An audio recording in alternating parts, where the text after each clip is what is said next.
And so one of the things that I've thought for a substantial amount of time is that you can think about that. I'll go back like this.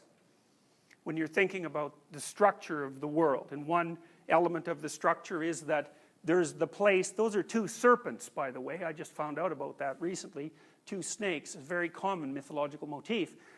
They represent, this is Tao, right, from the Taoist, from Taoism, and from the Taoist thinkers, and Tao basically means something like being, or something like the way, which is like the path of life, and it's more phenomenological than scientific. What it's basically saying is that your experience is composed of two domains, always, necessarily.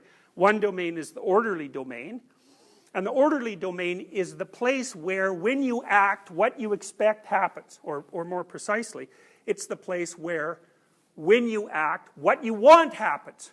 And that's orderly because you understand it well enough so that the snakes don't escape when you walk forward. You know, your limited preconceptions are sufficient so that they map onto the environment as it emerges as you act. That's an orderly place. And fine, that's not a bad place, you know. It's like you want most of your experience to be that kind of place, because otherwise it's just too overwhelming, right?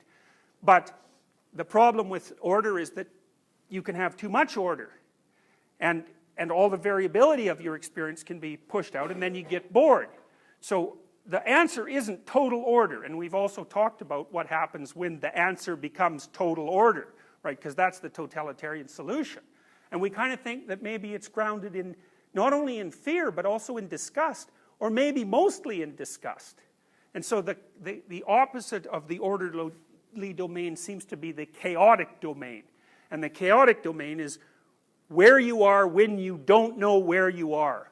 And that's not a geographical place, although it can be, because you can get lost, say, in the city, and then you're in chaos. But it's more like, it's more often, I think, an interpersonal place.